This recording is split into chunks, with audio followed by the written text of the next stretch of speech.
Hello, everyone, and welcome to day one of our 21-day reset. I am so honored to be a part of this collective, this group, and to learn from all of you.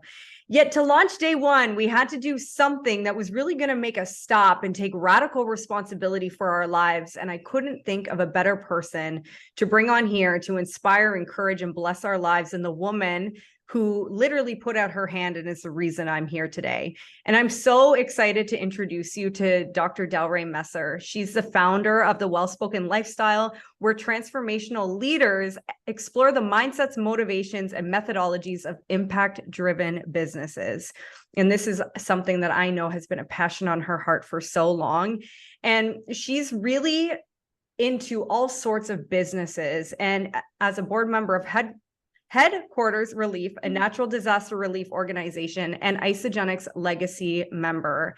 And I know that's a lot for you to comprehend at first, but I'll share with you that this woman is someone that has showed up to lead others all the time. And the thing about leadership, we often think of it and we're like, well, I'm only leading myself and my kids, and I'm a stay-at-home mom. And I want you to take the just out of that sentence for the next 21 days, because what I've learned from this woman is that the hand that you put out to other people in your life is making a huge ripple impact. So thank you so much for joining us, Delrae. And I would love to just go right into it and introduce yourself and just where did leadership and leadership in business really grab a hold of your heartstrings and become the essence of what you're doing? Oh, thank you so much. I'm so excited to be here. And I mean, that's really what I want to start with is I believe leadership is how we influence other people and the ripple effect of change that we create when we can positively impact others to be able to create a better world and make a difference together. Leadership to me is not a hierarchy. It's not an authority figure. It's not somebody that has a certain amount of income. And, through my own life experience, I've had both types of leadership in my life. And I know for me, who I want to follow is somebody that is growing themselves while they're also influencing other people, and they see leadership as a quality as well. And I think my first taste of leadership started when I was really young. So I grew up on a family farm in North Dakota, and I had really influential parents, and they chose to influence me in ways of really embodying character and values and teaching that in our family. But I joined 4-H. I don't even know if you know what that is, Jen, but it's basically— I do. I do. I still remember the motto. It's it's head, heart, hands, and it's all about basically use your head for clear thinking, heart for a better world.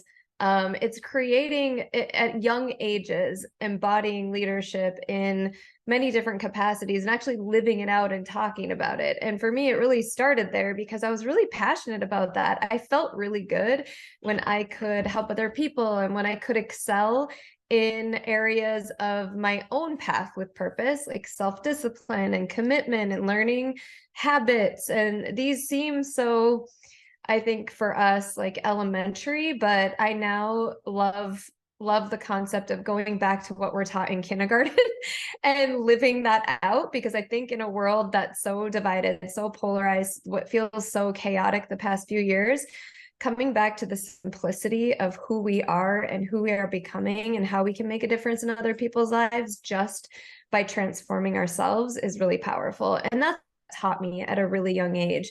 I wasn't naturally gifted at really anything, and I'm so grateful. I wasn't naturally gifted at school. I wasn't a naturally gifted or talented athlete. I had to work really hard to even keep up.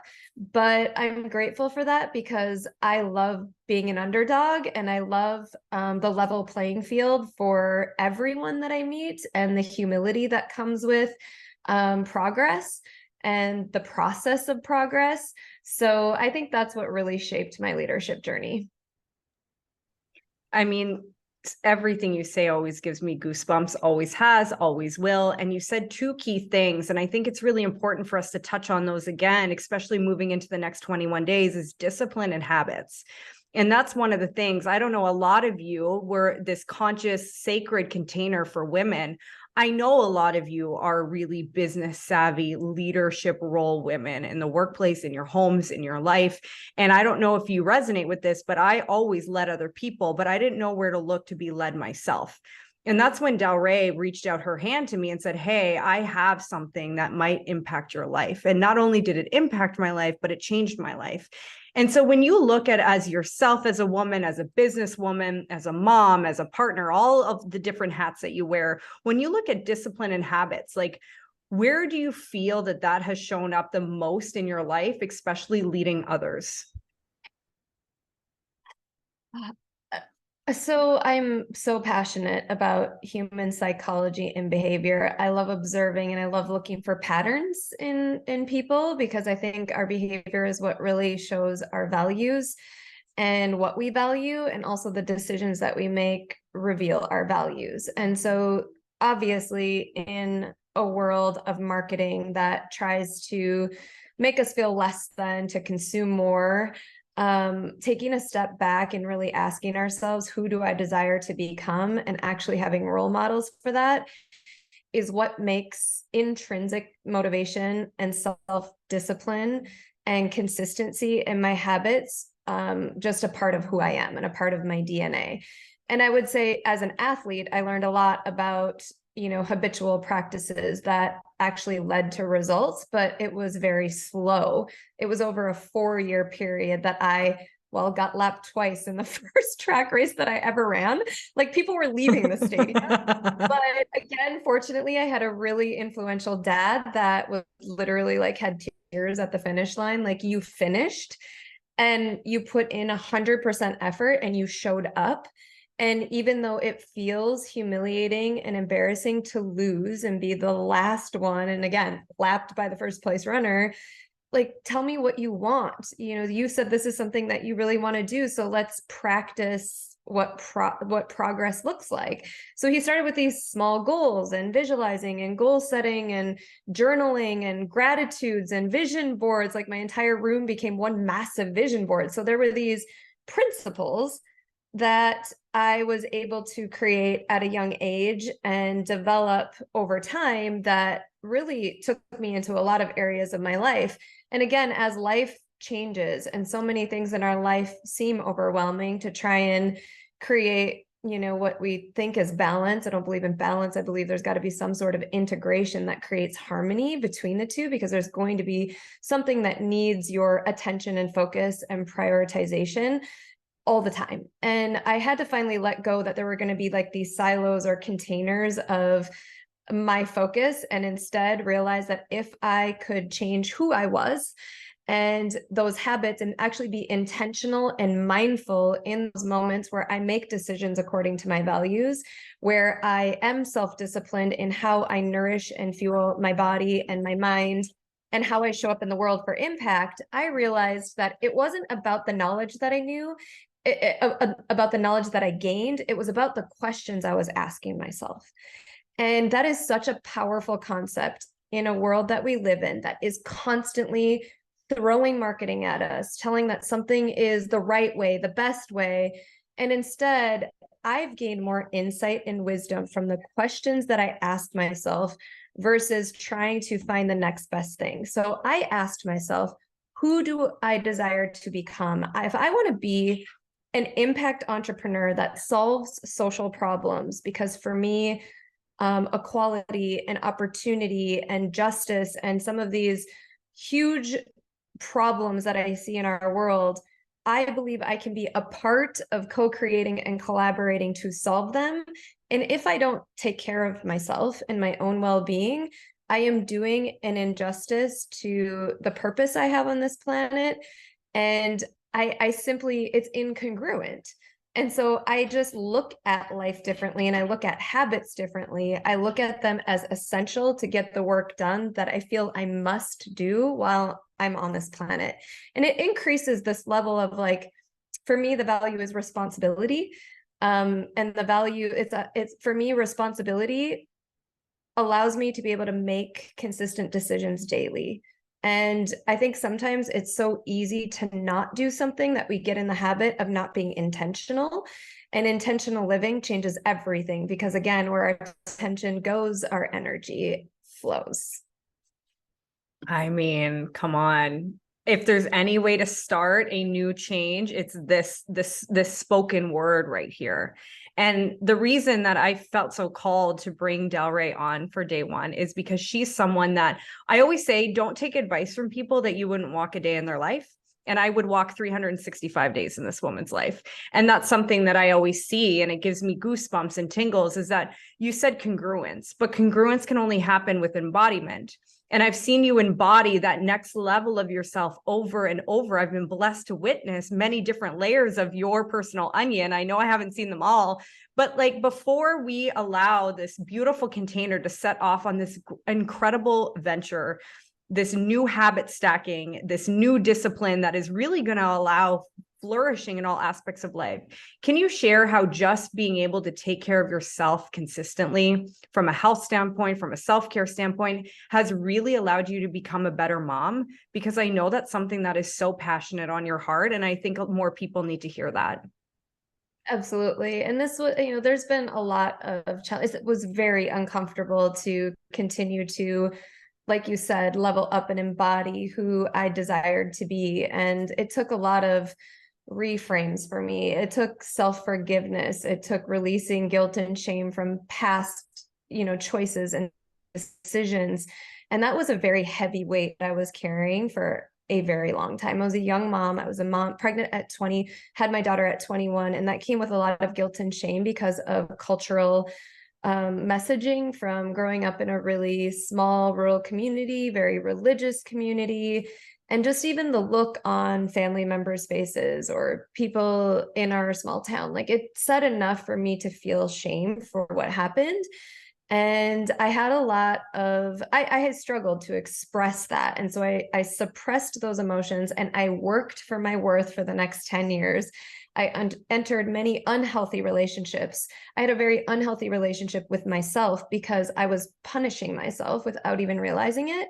And I lost the scholarship that I had worked so hard to earn and achieve because I got pregnant. And that was also, I think, a really challenging experience for a 20-year-old to go through alone.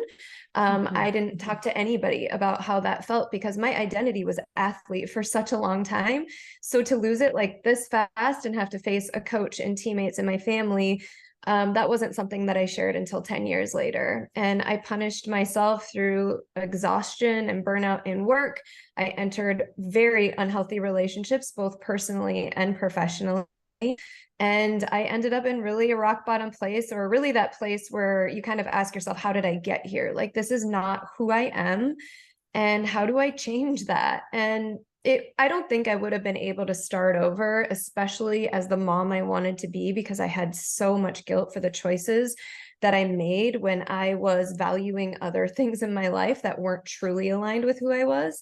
I had to forgive myself. Like that was the first step in actually radical transformation from my own experience, because self-forgiveness like gives you the clean slate to be able to start fresh and new and say, I don't have to make an announcement for who I desire to become.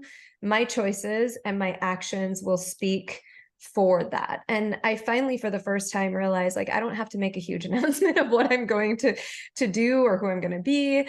I am just going to be, again, consistent in my habits and use grace. Grace was my number one when I was starting, because as a beginner, as we are creating new neural pathways, and I can get a little geeky right here with neuroplasticity and how exciting it is that our brain actually has the ability to change patterns and change our belief systems and change our behavior. And I realized it was going to take time for that to actually feel comfortable and believe that's who I was. And unless you can give yourself grace in that process, and I'm talking like, you're going to most likely go back to habits that you feel disappointed in. And if you do not in that moment say, that's okay, like I am picking it up right now and intentionally forgiving myself for that moment, and let's move forward. If we stay in that like ick of guilt and shame, it's going to continue to embed itself in our pattern. And again, I'm from Minnesota and it's cold here and we have a lot of snow. So I just explained this to a client the other day. I was like, listen, if you've gone down the same hill in the same sled over and over and over again, like you see that path, and that's the easy path. And if you ever take a new one, you know your sled actually like pulls you back into the ruts and in that pattern. And that's exactly what it's like when you're building neuroplasticity. It's like flexing a muscle. It needs to be exercised, and it needs to be exercised with intention.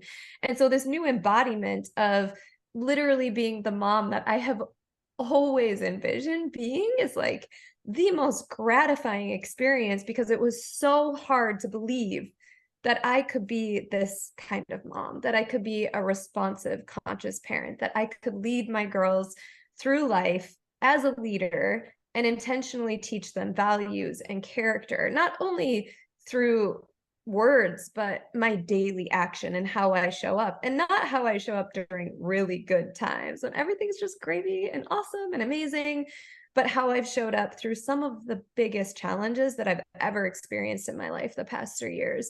A close family member being diagnosed with cancer, and who I had to be to support, him while I'm taking care of my girls and running, a leadership team. And I would say my number one ticket to embodiment is vulnerability, and understanding that it takes a lot of courage to be honest with yourself.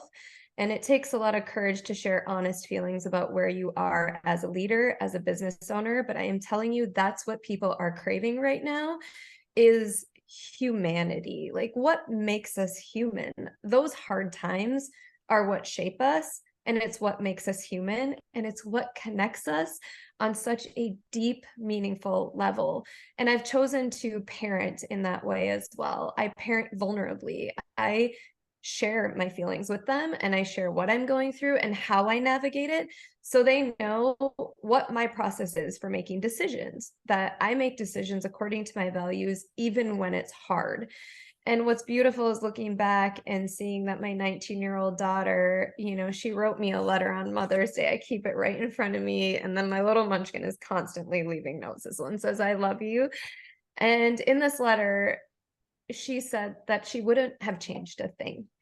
And even though we went through some really hard years and a gap in our relationship where we were very distant because she was upset with me. I was not there for her the way that I desired, but I was the first one in my family to seek therapy. That gave the majority of my family members permission to do the same. Both of my girls are now in therapy, and that's what we talk about. Everything that we learn and how we now get to communicate, the framework that we have to solve conflict, and these beautiful moments where we actually get to lean on each other in vulnerability and connect on such a deep level. I would have never had that. I think these two souls and mine, I've never felt more aligned and connected to two humans in my life, and they just so happen to be my daughters. They're my greatest teachers, and I'm actually just so grateful that I forgave myself. Like, I'm so proud of myself 8 years ago, because if I wouldn't have forgiven her, I would have never been able to start fresh and new to become who I am today. I feel every word of that. And I have the biggest blessing of getting to know your girls, and they light my soul up. They are already changing the world, and they are so young. And that's one of the things I love about you as a leader, is it's not just about business. It's not just about the number count. It's never been about the followers. It's about how you show up in your own life to create a safe space for people to truly make the impact that you desire. And I'm so grateful for you. And I'm so proud to be able to share your new platform. If any of the words or concepts, or the way that Delrae so seamlessly breaks big concepts down to make sense, sparked interest in you today, she has a way of making some of the most complex things in the world make sense. And that's why I'm so happy that she just launched the Wellspoken podcast. And I am just so excited. This has been a long time coming. So I'm going to pop it in here for you ladies. And also the Wellspoken newsletter, because one of the things that Delrae really felt on her heart was that, you know, that what we're consuming is shaping us. And so how can we consume content that is not only good for us, but also allowing us to have more deep, meaningful conversations? So I invite you to check those out. And just before we go here, what you said, Delrae, is self-forgiveness and like giving yourself a clean slate. And even though this is only 21 days, I invite you today on day one of this new journey to see where can you give yourself more grace? Where can you forgive yourself for things that didn't go the way you planned? And how can you show up for yourself every single day in this new challenge? And so I thank you so much for your heart, for your love, for your wisdom, for your leadership. Thank you for blessing us all. I cannot wait to see your takeaways from this. Thank you, Delrae. Anytime, love.